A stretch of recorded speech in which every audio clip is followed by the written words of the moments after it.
SSC মামলা কলকাতা হাইকোর্টে পাঠালো সুপ্রিম কোর্ট। অযোগ্য নিয়োগ নয়, সাফ কথা শীর্ষ আদালতের। Hi everyone, welcome back to my channel আঞ্জনার ব্যঞ্জনা। বন্ধুরা, তোমাদের সকলকে আমার এই ছোট্ট ইউটিউব চ্যানেলে স্বাগত জানাই। বুধবার এই নির্দেশ দিয়েছে বিচারপতি সঞ্জয় কুমার ও বিচারপতি আলোক আরাধের ডিভিশন বেঞ্চ। এসএসসি নিয়োগ অর্থাৎ এসএসসি রিক্রুটমেন্ট কেস সংক্রান্ত সব মামলাই কলকাতা হাইকোর্টে পাঠালো সুপ্রিম কোর্ট। ফলে অযোগ্য বিশেষ চাহিদা সম্পন্ন প্রার্থী অতিরিক্ত 10 নম্বর দেওয়া নিয়ে মামলা ও আরও যা যা মামলা রয়েছে তা শুনবে কলকাতা হাইকোর্ট। একই সঙ্গে শীর্ষ আদালত ফের বলল, কোনোভাবেই অযোগ্যদের নিয়োগ করা যাবে না। এসএসসি শিক্ষক নিয়োগের একাদশ দ্বাদশ পরীক্ষার ফল প্রকাশের পর একাধিক মামলা হয় কলকাতা হাইকোর্ট ও সুপ্রিম কোর্টে। অযোগ্য বিশেষ চাহিদা সম্পন্ন প্রার্থীর ইন্টারভিউতে ডাক পাওয়া নিয়ে প্রশ্ন ওঠে।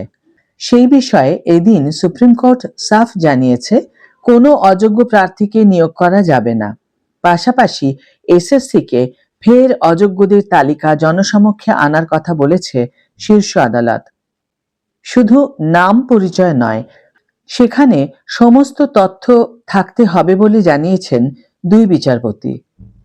অভিজ্ঞতার নিরিখে চাকরি প্রার্থীদের অতিরিক্ত 10 নম্বর দেওয়া নিয়েও প্রশ্ন ওঠে। শীর্ষ আদালত জানায়, হাইকোর্ট মামলা শুনবে। নতুন চাকরি প্রার্থীদের পরীক্ষা দেওয়া নিয়েও সওয়াল জবাব হয় সুপ্রিম কোর্টে। সব শোনার পর সমস্ত মামলা কলকাতা হাইকোর্টে পাঠিয়ে দেয় সুপ্রিম কোর্ট।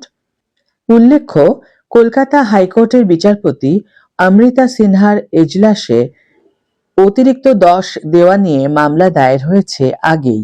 সুপ্রিম কোর্ট আরও জানিয়েছে, কেউ যদি মামলা প্রত্যাহার করতে চায় করতে পারে, কিন্তু সুপ্রিম কোর্ট এসএসসি নিয়োগ সংক্রান্ত কোনো মামলা শুনবে না।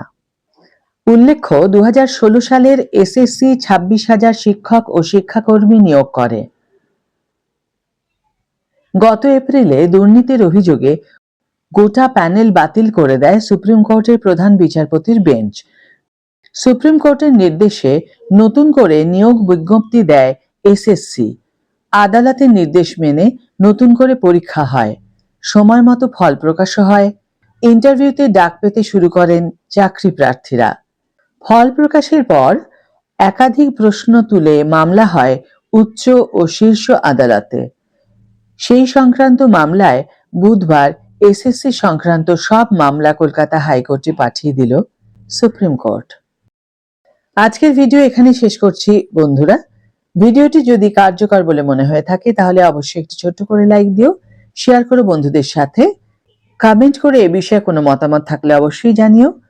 যারা এখনো আমার চ্যানেলটি সাবস্ক্রাইব করনি তারা অবশ্যই চ্যানেলটিকে সাবস্ক্রাইব করে আমার পাশে থেকো, আর যারা অলরেডি সাবস্ক্রাইব করে দিয়েছো তাদের জন্য আমার অনেক ভালোবাসা এবং অনেক ধন্যবাদ। আজ তাহলে বিদায় বন্ধু, দেখা হবে পরের ভিডিওতে। ভালো থেকো, সুস্থ থেকো, সঙ্গে থেকো।